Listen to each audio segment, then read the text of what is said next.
Figure out who your ideal audience is, what you want to sell to them, and then create content tailored to their fit that they're willing to absorb on a daily basis. All of a sudden, that's how you build a following.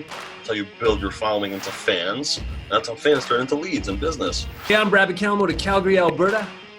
And I'm Bob Tompkins out of Anderson, South Carolina. And this is the Bob and Brad Show featuring Ed Stulak.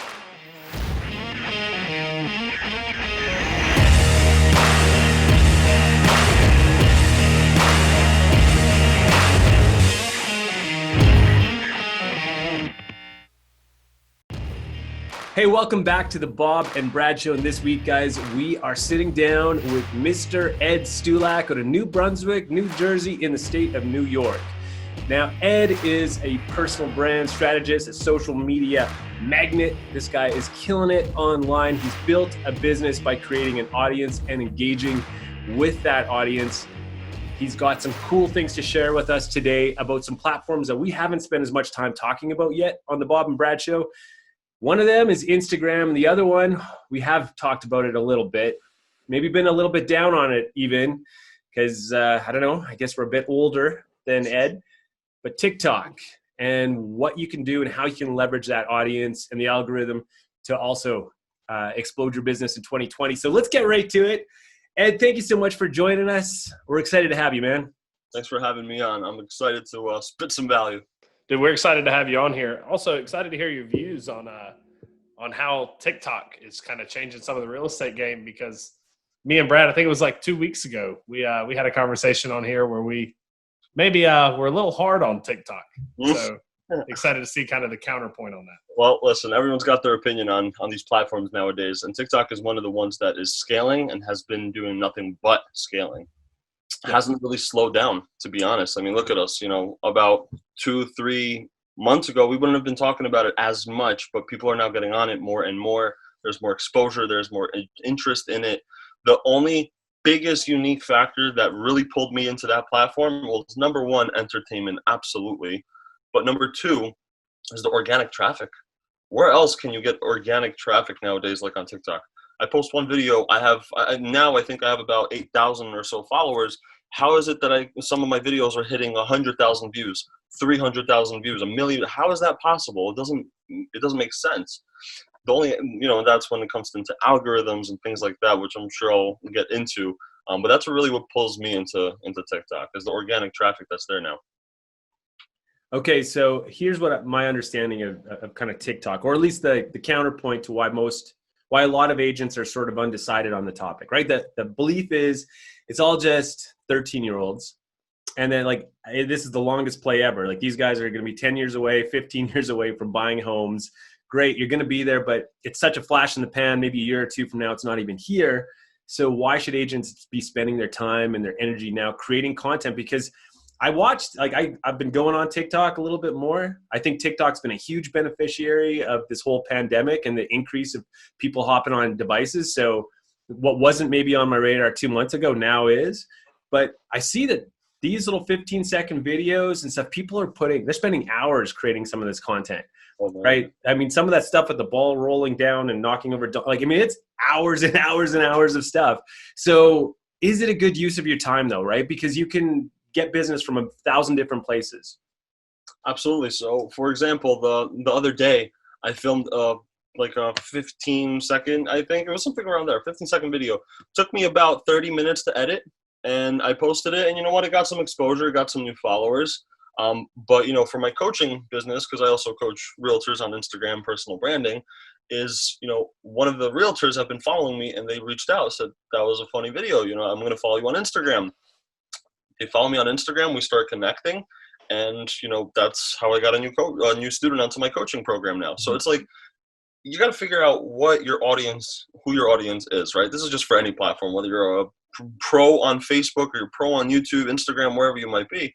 Figure out who your ideal audience is, what you want to sell to them, and then create content tailored to their fit that they're willing to absorb on a daily basis. So they know that tomorrow and the next day and the next day, you're going to be creating that content. So they come back for it, they get entertained or they get educated, and they'll come back the next day and the next day, and they'll bring their friends Sally and Eric and John. All of a sudden, that's how you build a following. That's how you build your following into fans. That's how fans turn into leads in business. And it's simple as that. It's literally this little funnel. But all right, so back to your point, right? The other day I filmed that 30-second video. It took me a little bit to really film and create and edit, and it got me a good ROI. Then I posted another video, which took me a few seconds, 10 seconds to edit, 10 seconds to film, about 15 seconds or so to edit. It was very fast, very short, simple, sweet, to the point, and I got a lead from that. A person reached out and said, I didn't know you can put down 20%, or you don't have to put down 20% for a house in order to, purchase a home. And it was a very quick, simple tutorial. It was a trending song that I found on the For You page. I saw it always trending. All these big influencers are using it. So I figured if that's like a trending song, I might as well take it and try to tailor it into real estate terminology. And so I took it. I made a cool little dance to it, because that's what for the stock is all about, is dancing. And yeah, exactly. Yeah, Brad and I had our fair share of dancing at R4. I remember. and that's kind of the point, that it doesn't have to be long in order to be informative or go viral. It has to be straight to the point, simple, entertain them a little bit, give them some value, and go with the trends. Trends are the thing to really focus on when it comes to social media and just really growing online. If it's trending for others, it might as well trend for you as well. Be relevant, right? So being relevant right now more than ever before with video creating is probably on TikTok. That's why I'm on the platform. So I know, Ed, when we were in Vegas, you and I had a conversation walking down the strip, and I was before Remax's R4, I was very much anti TikTok. Like, I was as far to the right of hating TikTok as you could possibly be. Yeah, I remember. And I say now, I haven't gone onto the platform really and done much, but I say I'm more on the fence now, to where I still have feelings about it. But Ed put me on that fence, because we were having a conversation walking up the strip, and I was like, yo, what if this is Vine? Like, it's a big deal. Everybody's on it, but in 2 years it's shut down. Like, nothing, it's just the platform loses that organic reach. The algorithm isn't as advantageous as it gets saturated with, content creators. What's going to happen with that? And Ed told me, he was like, hey, if it's not here in 2 years, what I'm using it for is to bring these followers over to the platforms that I know will be here in 2 years. And those bigger platforms, I mean, Facebook's huge, Instagram's huge, YouTube is huge. Those aren't going anywhere. They've been here for a long time. They're not just going to vanish. So can you elaborate a little bit more on that? Absolutely. So when it comes down, again, to TikTok, the thing that I was pointing out before is that the organic traffic on there is insane right now. My point on being on there is to build up a following as fast as possible and then bring them over to another channel. My Instagram, that's my platform. That's where I choose to bring them. For you, you might want to bring them to Facebook. Hey guys, I'm on Facebook. Go follow me on there. Or bring them to YouTube. There's a reason why TikTok allowed 2 options, and 2 options only at the moment, for your followers on TikTok to go to. There's a little link right next to your edit profile button, and it says YouTube or Instagram. There's a reason why they chose those 2 platforms. There's a reason why they chose them, because they know that's where the following usually goes. They are so consumed with video content, so you're gonna get it from Instagram or for YouTube. They don't have Facebook, they don't have Twitter, they don't have LinkedIn. I mean, this should just give you an idea as to where people are most likely funneling to nowadays. Instagram has a lot of traffic. However, me being so in love with Instagram and that platform, it's not giving me that dose of dopamine. It's not giving me that rush anymore. It's not giving me that amount of love and traffic as TikTok is today. What TikTok is doing today is what Instagram did 10 years ago. You have 10 followers on Instagram, you are going to get 9 people looking at that. That was 2010. Now you're on Instagram, out of your 10 followers, you're lucky if you get 2 people looking at your stuff. The ratio has changed, whereas to TikTok, you can have 10 followers and hit 10 million views. It's insane. Okay. Listen, I love the idea of it. I think I'm going to start spending some time there. I'm going to try and get on there. What kind of content though is working? Like, I see, like, you talked a little bit about following the trends. I think that's probably the biggest key, right? Because on YouTube, I know that I spend a lot of time, I'll create a video and I'll try to fabricate that video all around what I like, the message that I want to put out. But I have another friend who put out a video around the same time, took maybe a fifth amount of time on YouTube about how to make disposable or how to make fabric masks simply, like 3 do-it-yourself masks for the situation, because that's what people have been trending, right? That's what people are searching on YouTube. And because of that, within 4 or 5 days, he had 500,000 views on YouTube. Man. Yeah, incredible. And that's going to be his first $1 million video. He's actually getting income coming in from YouTube of $7,000 to $8,000 a month now, just in his ad revenue. And me, I created a far better video, more relevant to real estate, but not a hot topic. So if you're going to get started on TikTok, like, what's your advice to agents who are saying, hey, listen, I'm going to jump in. What kind of content do they create? What are the trends? Like, what are the 3 hacks or whatever? I know it's a cheesy way to say it, but what do they do? Stay relevant. That's probably my biggest thing I can say. Be relevant right now. If you're going to China and you start speaking, I don't know, God knows, Portuguese, people are not going to understand. It's just simple as that. Learn what they speak and then speak it. You go to TikTok, you have to speak TikTok. There are kids right there that want to learn the dance. So if I'm going to go to a listing appointment that I just got from TikTok, I'm probably going to be like, yo, it's listed at 200,000. Play with it. Like, speak your language. Yeah.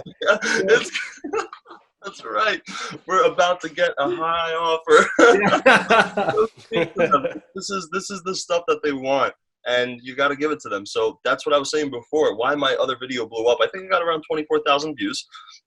I got a good 1,000 likes, and I got that lead from it, right? It was literally a dance. I was just dancing to one of the trending songs, and I said, here are top 4 things you need to know before you buy a house. Use a licensed realtor or professional or skilled realtor. Get pre-approved. You need this. You need that. Like 4 little things. It was 15-second video, not even.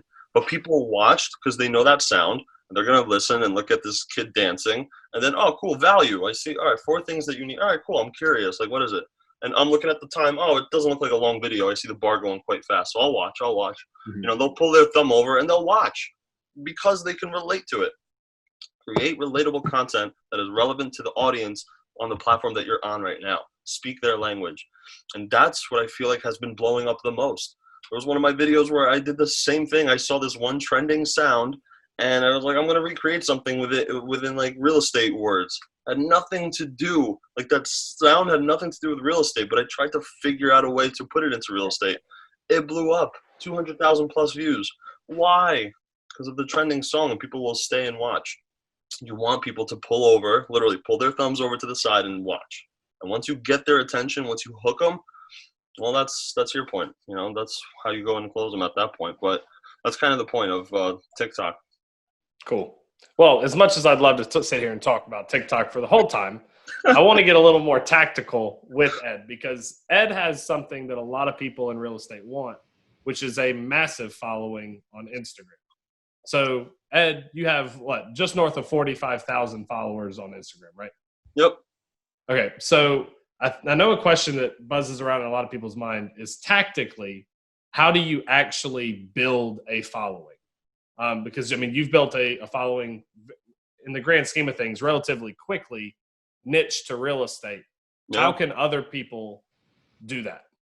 It took me about almost a decade, to be honest with you, to figure out all the algorithms, or at least most of the biggest ones that help you build. I've learned a lot of the tips and tricks. I've worked with influencers and some celebrities. They showed me their insider tips and tricks. I learned a lot, and I tried to apply it, and it kind of slowly worked. And it was until from 2010 to 2016, I was not in real estate yet.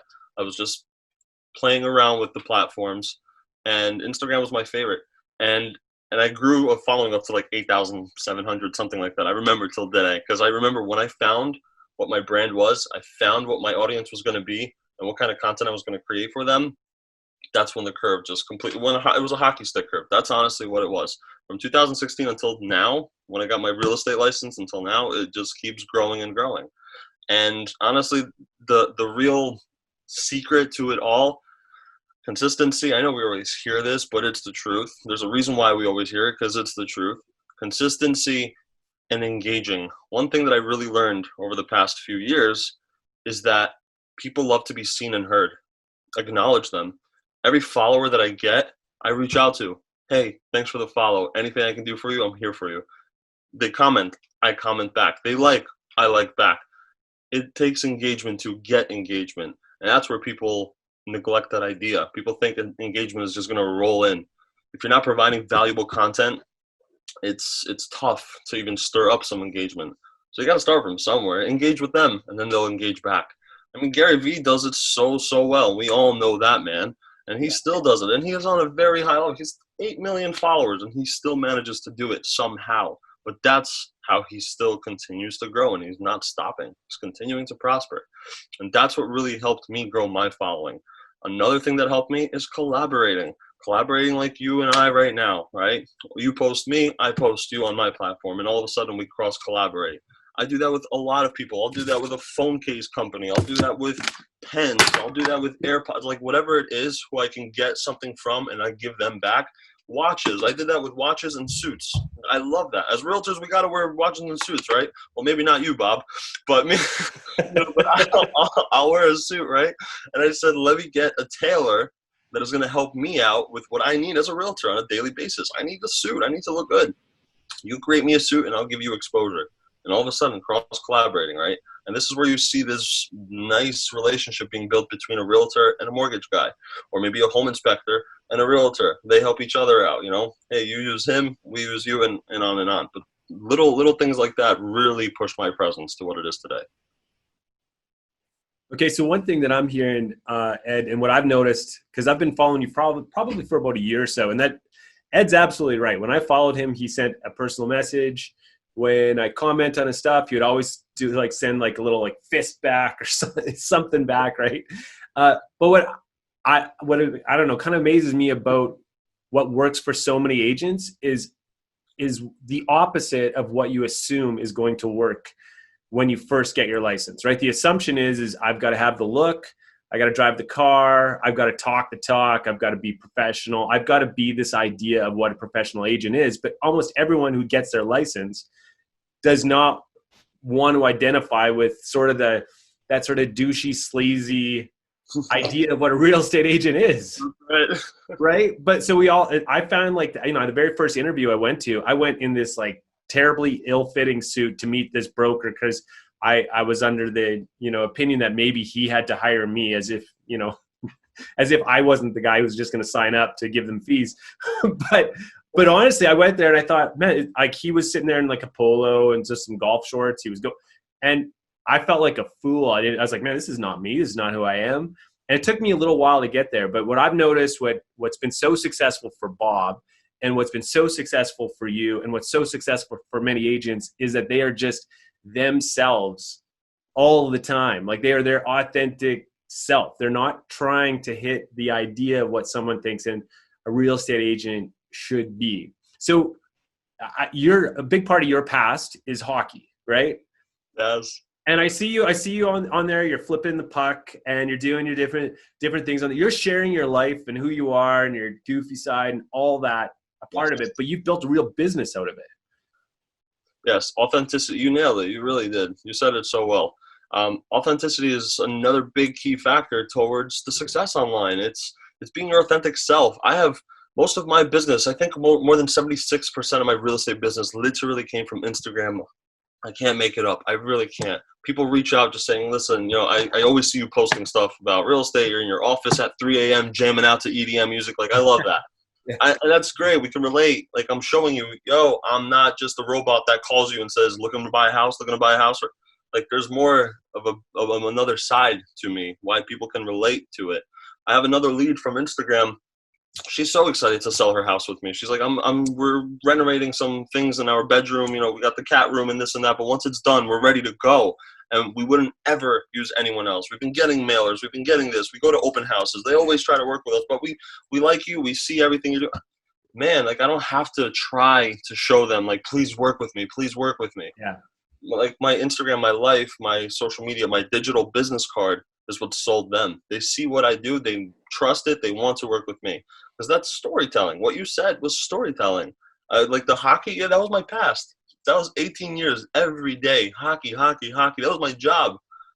And I played for, Penn State University. That was like, I had different visions.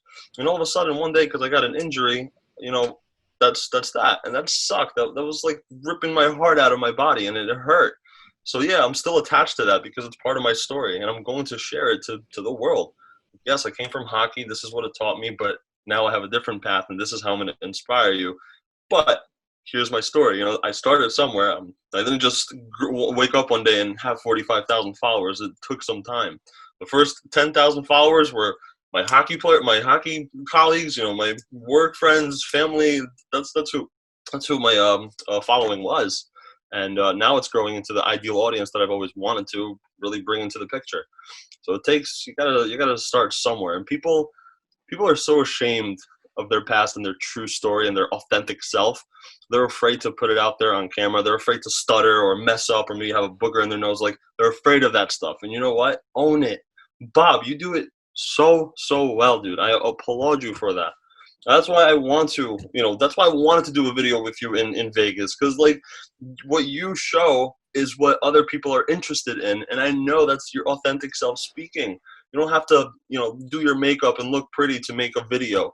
Like, yes, there are days for that stuff. Absolutely. However, you got to create content to put it out there. And that's what holds so many people back, is they think that they constantly, in order to pull out their camera and, set it up somewhere, they need to make sure their makeup is on point, their hair is looking like Brad's during quarantine. Like all these little things. But, like, it's honestly just start somewhere. And I promise you that authentic self is going to be recognized and acknowledged by someone that will turn into a follower, will turn into a fan, and will potentially turn into a deal. I promise. And I know Brad and I have had this conversation on the show before, and Ed, we've had this conversation too when we were in Vegas. But the idea behind authenticity is you meet somebody in real life, it's the same person they saw on the videos. It's not a bait and switch. It's not something like, oh, now I feel disappointed because I know that what you've been putting out was it was a sales tactic. So they're genuinely connected to you once you actually meet them in person. And maybe a good point to make here, because I know Brad and I see this all the time in, like, the Facebook groups and stuff. People ask all the time, where can they find somebody to manage their social media channels? Yeah. How can they find somebody to, respond to messages, respond to comments? And for me, I always love it because, like, I have a big Facebook following. Brad's got a big YouTube following. You're massive on Instagram, but we all handle those, comments, those inbox messages, all that. We manage them ourselves, because you can't have that authentic, conversation unless you're doing it yourself. So, I mean, how do you manage that into your schedule? I have a thing called the social media power hour, which I don't manage it well. There are times when I kind of go overboard, like 3 hours overboard, but there are times when I need to dedicate just to social media. So, for example, I've been doing a lot of Zoom trainings right now with agencies. One of my latest ones, I think, had around 300 agents in the Zoom chat. I spoke for an hour, and I knew that I was speaking at 10 a.m., and I knew that till 11 a.m. I'm speaking. Let's say 11:30, I'm going a little overboard, but from 11:30 and on, I know I'm going to be needing to respond to everyone who reached out to me on Instagram from that chat. So I dedicate another 2 hours afterwards. So I go from 10 to, let's say, 3 o'clock just to have some room. And I go and I engage. Literally what I do, I will show you what I do. I go on Instagram. For example, I go into my notifications, right? And I'll see someone followed me, green, solar, whatever it is. Follow back, right? What I'll do, I'll check them out. Green Solaris.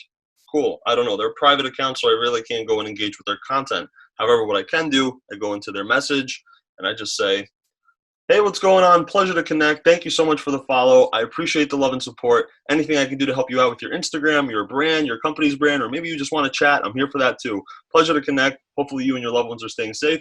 Stay in touch and chat soon. And I do that with every single person that reaches out to me on followers, through the event, through whatever it might be. That's literally what I do, and that's how I engage.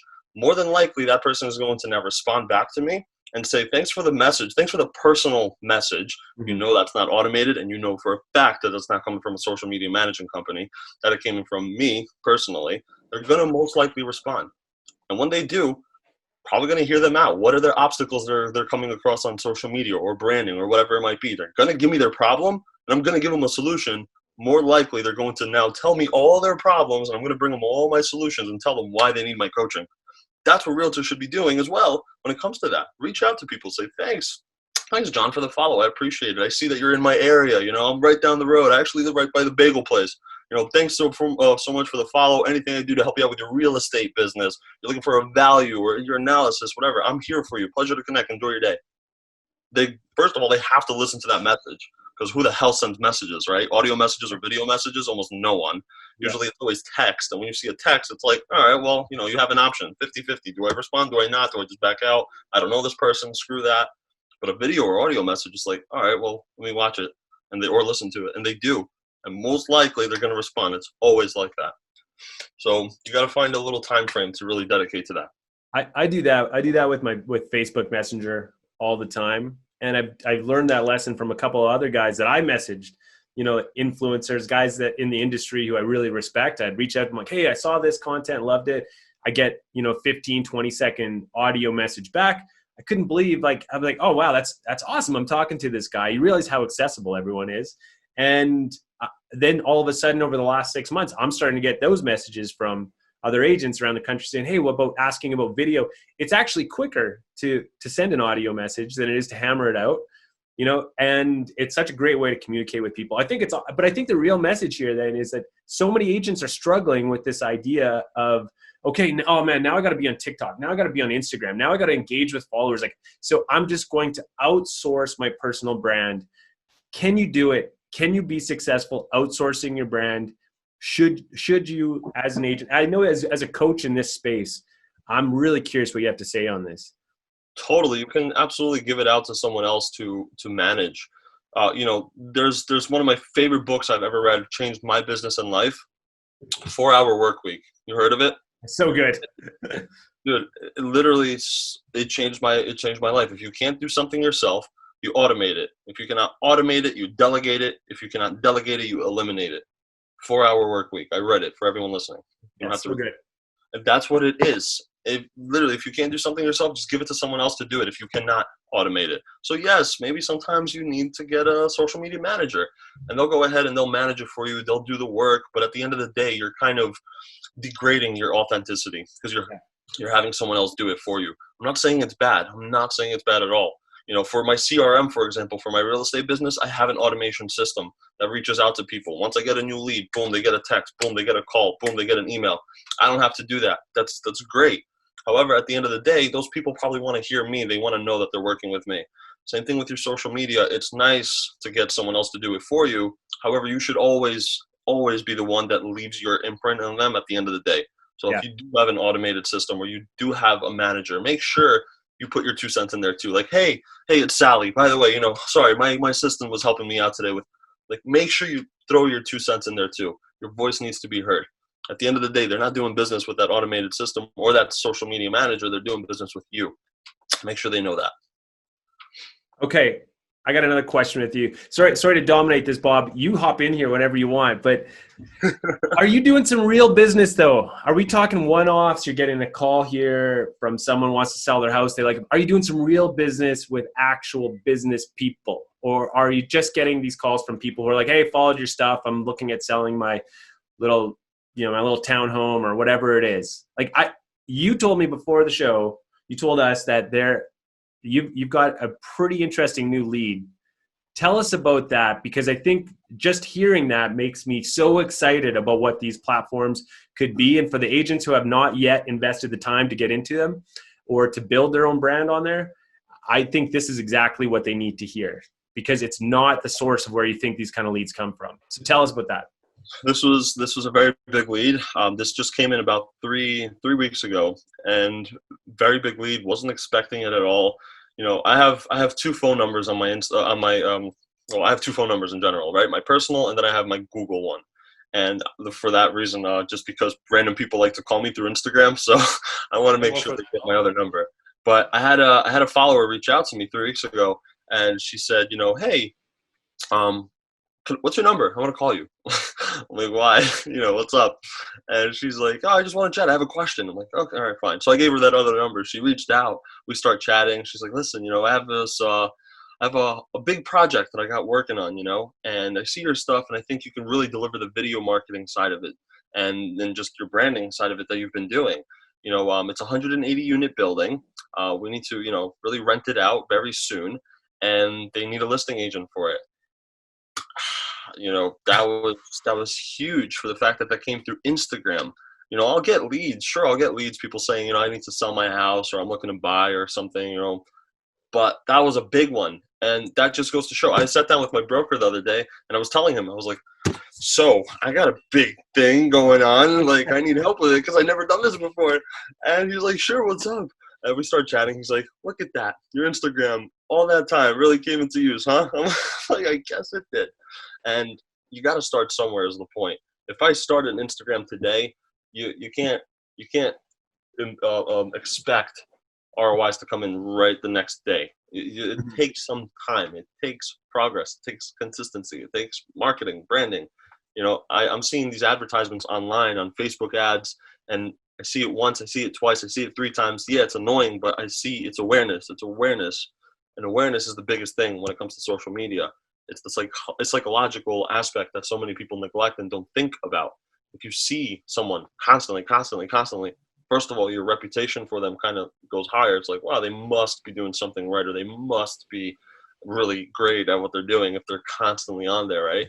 All these little things. Social media is such a big key player. And that's just one of many leads. That's what I was saying before the show. 76% of my business around there comes just through Instagram DM.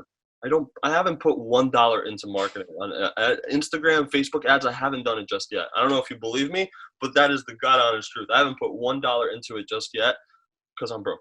That's the real reason. Because I'm broke. Not that I don't want to. No, I just don't. I don't think that's my way of being organic, right? I want to make sure I reach out to people like you guys. We connect. We build a relationship. We manifest something together. And if business happens, it does. And that's the point that I really try to drive on social media at the end of the day, is I don't want to chase business all my life. I don't like it. That's not my thing. I'd rather have business chase me. The only way to do that is to really build a voice, get acknowledged, build a reputation. And the best way to do that today is through social media. It's awesome. Yep. That's awesome. That's the idea. That's the idea behind the brand. You build the brand the way you need to, and business chases you. Love hearing that. Yeah, we call it like just attraction marketing, right? Yeah. Marketing. Right. Like you can get it all. You can get the business a whole bunch of ways. You can just spend your dollars and put out calendars and postcards and billboards and bus benches. You can do all of that. You can buy Zillow leads. You can do all these different things. It's all going to cost you time or money. And if it's costing you money, it's costing you time. So for me, I think the attraction part of it is amazing, because one person that calls you, like, so my example yesterday is I released a new video in my market on YouTube. Within an hour, I got a developer who's got a $2.5 million brand new. He builds the craziest, most ridiculous properties in our city. He's got huge plans for this next year. Calls me up and he's like, dude, I love the energy. I love the video. I want to meet you tomorrow. Can you come over there? Now, I've thought about this same developer when I see his posts on Instagram about reaching out to him in the last 3-4 months and saying like, hey, I'd love to show you what I do and show you like what we can do for your projects, because they're really cool. And I kind of I get excited about that stuff. But I never did, because I was getting enough leads coming in that I didn't have the time or the bandwidth to even go after this guy. However, he reached out to me. That's worth 100 emails to 100 different builders in my city saying, hey, this is what I can do for you, right? Because that's just noise to them. But when they cut through it and they call you, that's them cold calling you, which is incredible. How amazing is that? Attraction marketing, you said it well. Well, I mean, honestly, I think we've probably covered everything that we were looking to cover. You think, Brad? I think so, Bobby. Ed, even though I could talk to Ed forever. Yeah. I think this podcast would be like a 25-hour one. Yeah. Okay, I'll say this, though. I'd love to hear a little bit more about this, Ed. So the people who watch the Bob and Brad show, we know a bunch of agents online in the Facebook groups where you're not as prevalent, not as present there. So we thought this would be an awesome opportunity to have you on the show and expose you to all these agents, because I think what your message is, the coaching that you bring, the brand that you bring, agents should be watching. They should be watching it. You were known as the Millennial Realtor. You've since changed that because you can't use Realtor in your name. Come on, Ed. Yeah. But the reality is, though, is that agents should be paying attention to these different platforms, and guys like you who are doing it right, not trying to game the system. We're playing the long game and building true audience by sharing their authentic selves. Where can people follow you? How can people learn more about you? If people are interested in reaching out to you and learning more about your coaching programs, tell us a little bit about that. Absolutely. First of all, Ed Stulak, EDSTULAK. Everywhere. Anywhere you type it in, most likely I'm on there. Twitter, Facebook, Instagram, MySpace, you name it, I'm there. So Ed Stulak, and igrecoaching.com is where my platform is, where you can learn about my online course, my coaching, and so much more. But I'm very reachable and always accessible on Instagram. I'm always on there answering DMs, just like I did in the show. You know, that's what I'm always doing. So, but thank you guys for having me on. It was a blast. I hope this helps out you and everyone who's watching and listening. Absolutely. And Ed, real fast, because I know it's not Ed Stulak. What's that TikTok name? Realtor of TikTok. Yeah, we got it. I have to take that piece of real estate. Realtor of TikTok. But even if you type in Ed Stulak, I do pop up. Yeah, There we nice. Nice. Thanks so much for being on the show today, Ed, man. We wish you all the best on that new 180 unit and the rest of 2020. And we hope to regroup back here in a year where you're telling us about how you're taking over Sirhan's position in New York. That's what I want to hear. Amazing. Thank you, boys, so much. Take it easy. Absolutely, man. Yeah. And guys, thanks for watching the Bob and Brad Show. We'll see you next week.